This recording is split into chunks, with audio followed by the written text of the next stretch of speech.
Lao. It's pronounced Lao, not Laos. Lao. Cool? Okay, now we can allow this episode to begin properly. Sorry, I'm so used to getting punched or hit or whatever whenever that happens. I guess I'm off the hook. Sorry I'm late. Traffic was ridiculous out there. Oh, okay. You ready for this? Yeah, okay. All right. It's time to learn geography now! Hey everybody, I'm your host Barbs. Today we cover one of the least understood Asian countries on the planet, Laos. You know, Vietnam and Thailand get all the attention, but across the Mekong, you'll find yourself in a unique place of rustic traditions driven by history, spirits, bombshells, and spice. Let's begin. If I could describe Laos' location in 2 words, I'd probably say beautifully unfortunate. First of all, Laos is landlocked in Southeast Asia, bordered by all the other mainland peninsular Indochina nations, as well as China to the north. The country is divided into 17 provinces and 1 prefecture, Kampeng Nakhon, which includes the capital, Vientiane. Or Vientiane. I've heard Lao people pronounce it both ways. I don't know exactly which one is correct. I'm more inclined to say Vientiane though, because I don't trust that T, but whatever. Oh, and the shape of the country looks like a palm tree. Anyway, the largest cities after the capital are Paxe in the south and Savannah Ket a little further north, and the busiest and only international airports are Vientiane's 2 twins, Watai International, and the smaller Luang Prabang International, as well as Paxe International in the south. Otherwise, Laos doesn't really have any border disputes or territorial anomalies, except for maybe the King's Romans Casino right at the tri-point border with Thailand and Myanmar. This place is located on what is known as the Golden Triangle Zone, a controversial area in which most of Asia's opium is grown and distributed, mostly headed to China. The casino lies right at the heart of the triangle and is kind of like a Chinese enclave leased out to China for 99 years since 2007, and even has the Chinese army stationed there. It's kind of like a lawless free zone where controversial practices like exotic animal breeding and harvesting can happen. Look, China, we know, it's not a secret. Dude, this is like the 2nd consecutive episode where you've criticized China. I mean, do you have something against them, or what's going on there? I mean, you want to explain a little bit? No, I don't. It's just they kind of have a lot of controversial undertones when it comes to the research, when I write these scripts. Like what research? Well, for one, the actual subscribers that are from these countries that have emailed us at geographylater@gmail.com that have mentioned these things, so I kind of have to take the info that they give and analyze it. Analyze. Okay, well, we don't want this channel to seem like it's swerving towards some kind of agenda. Oh, trust me, I'm about to throw my own country under the bus in about 3, 2, 1. One thing you have to understand is that in Laos, bombshells are everywhere, and they came mostly from the USA during the Vietnam War. Even though Laos was theoretically neutral, as a tactic, the US sought to destroy the Trong Song supply routes, or the Ho Chi Minh Trail that passed through Laos. With minimal warnings to the people before starting, they dropped 260 million tons of bombs, making Laos the most bombed country per capita in history. About a third of the bombs did not explode, and so to this day there's still a potential danger in certain areas, and the entire country is littered with metallic shells. They even made their own little economy of recycled shell casings and war memorabilia, such as the fuel tank boats of Tabak and bullet shell necklaces like this one that was sent to me from Geography Nicole, who lived in Laos. Thanks, Nicole! Speaking of which, some places of interest might include the Plain of Jars, the Sieng Khan Buddha Park, the Golden Stupa of Patat Luang, the Lao National Museum, Tam Sakurin Sava Nakuha Cave Temple, Creator's Restaurant surrounded by bomb fragments, the Royal Palace of Luang Prabang, the ancient Hindu temples of Wat Po, Patushai War Memorial, Jiao Anuvong, and so many Wats and temples like Wat Dane Sung in the jungle, Wat Sisaket, Wat Sien Tong, and Wat Mai Suwanapumaham. What? Suwanapumaham. What? Look, I'm not gonna do the Cambodia episode thing again. Alright, well that just about covers it. Let's venture into the jungles now, shall we? You know what I love about Southeast Asia? The colors, the biodiversity, the immeasurable varieties of fruit and vegetables that I've never even heard of. The downside? The humidity. Laos is just like you'd expect, located in the hot, humid jungle zone of the Annamite mountain range to the southeast of Asia, fed by the mighty Mekong River, the longest in the country. The tallest peak, Phu Bia, lies in the central part of the country nearby Vientiane, and is actually restricted to climb due to the high number of unexploded bombs that still lay at the area. Yeah, we're back on the bomb thing. It's like a reoccurring theme here in Laos. Laos is a nation of very notable waterfalls like the Quan Si and Konepa Feng, as well as the caves like Pak U and Kong Lo. Yeah, I know, Southeast Asian languages aren't really my forte. Animals are abundant, the national animal being the Asian elephant. Here you can find way too many species of animals like monkeys, sun bears, tigers, monitor lizards, marbled cats, even a few Javan rhinoceri. The physical geography part is always like the most boring because it leaves little room for witty comments or skits. I feel like you guys are getting bored. Ken, get over here, do something interesting. Okay, I get it, you're talented. That's good. That's whatever. Good. One of the weirdest things, though, would probably be the Naga fireballs, a strange natural phenomena that supposedly occurs on the Mekong River, in which strange fireballs arise from the water.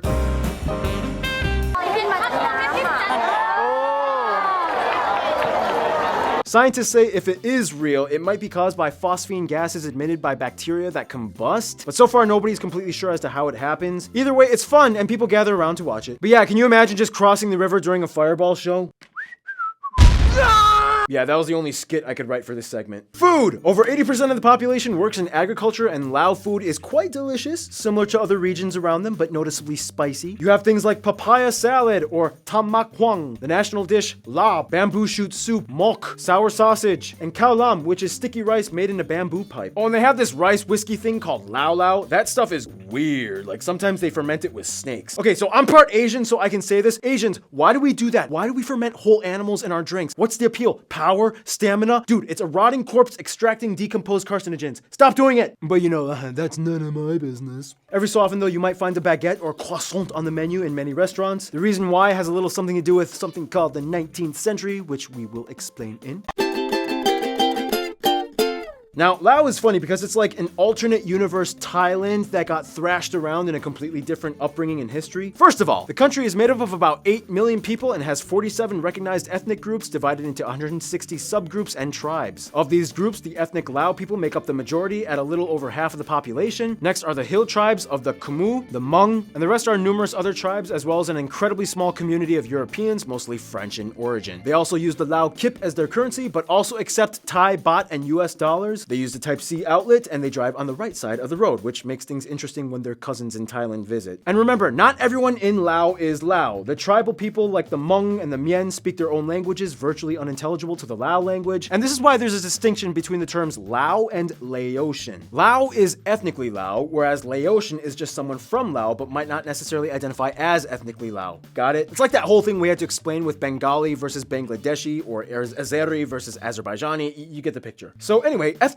Lao people, no shocker, speak Lao. I love how simple this word is. It's like an adjective, pronoun, and noun all in one. Lao. Lao is a language that is almost completely intelligible to Thai, although Thai people might have a little bit more difficulty understanding Lao. Even their alphabets are similar, based off the same ancient Brahmic source. However, interestingly enough, because of the former French colonial days, Lao is actually part of La Francophonie, the second largest in Southeast Asia and possibly the largest French-speaking population per capita in the area. More than Vietnam or Cambodia, as over a third of the students study French in school, and they actually use it sometimes in business and tourism. Ah oui, ne lâche pas mon petit chou. Ensemble nous pouvons contrôler le monde. No, but seriously, Norman Lewis once interviewed a French officer who was quoted for saying, "France did nothing for Lao. I say this proudly. We preserved it through our neglect." Faith-wise, Lao is interesting because about half of the population considers themselves kind of Buddhist to varying degrees. However, traditionally, prior to the spread of Buddhism, Lao was actually heavily animist. And to this day, the remaining half still practices traditional spirit worship, especially the hill tribes, which has rituals that have synchronized into mainstream Lao Buddhism. For example, most people, even Buddhists, still believe in the 32 guardian Quan spirits that balance life. According to the belief, sickness can be caused if one of the spirits strays away, so they tie cotton strings around their wrists to keep them around. Lao also celebrates a different new year for the beginning of the monsoon season in April called Songkran. Prior to 1975, Lao was under a kingdom until the Communist Party came in and deposed them. There's actually a living descendant of the last king, this guy who lives in exile in Paris. Today, Lao is under a one-party socialist republic, the Lao People's Revolutionary Party, that supposedly espouses Marxism and Leninism until 2012 when Obama was like, So,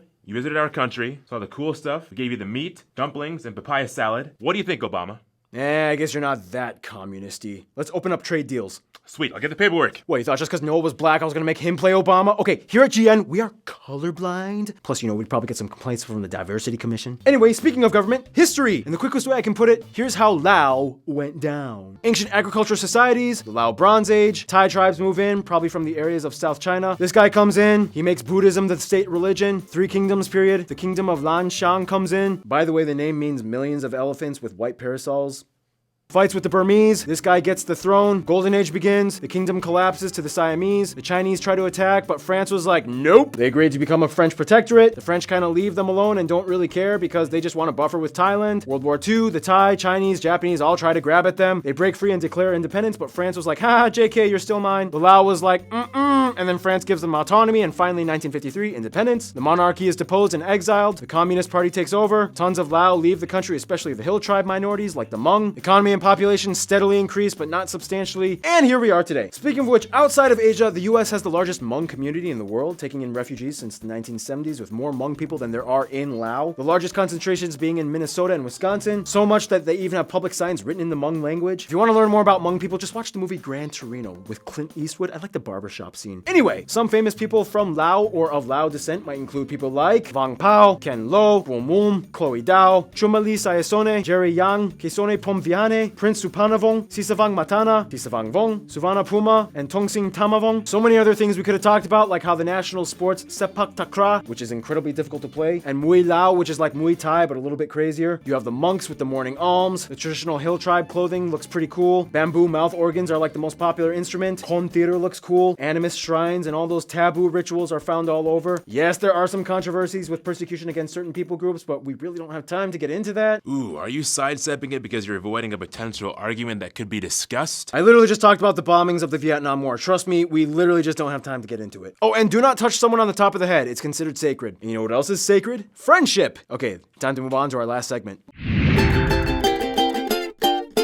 Laos is interesting because technically it's one of the last remaining communist countries in the world, but they operate different from what you would typically assume a communist country acts like. Despite the colonial past, they still get along pretty well with France, since France didn't really do too much, and they kind of left them alone during the French Indochina years. The French left marks on architecture and food, and today they make up the largest EU tourist group. Laos kind of takes political cues from Vietnam. However, recently Laos has been shying away from dependence and has been looking to outside investors when Vietnam isn't looking. Surprisingly, Laos is one of the 37 states that recognizes the Sahrawi Arab Democratic Republic. They have diplomatic relations and even a non-resident embassy hosted in India. When it comes to their best friends, however, most Lao people I've talked to have said Thailand, and believe it or not, the Philippines, kind of. The Philippines sent doctors and volunteers during war times, and the heads of state have repeatedly visited each other over the past 20 years. Filipinos are known for being the English teachers to Lao people, and they hold the most teaching positions in the country. Thailand not only gives them access to the sea and is their biggest trading partner, but is also their big brother that understands them the best culturally. Most Lao people watch Thai TV shows and movies on a regular basis, and are fairly familiar with their brother's culture, even though most Thai people probably couldn't say the same about Lao, but still they generally love each other. In conclusion, what do you get when you mix communism with a splash of Buddhism mixed with some French buildings and 32 guardian spirits? You get Lao. Stay tuned!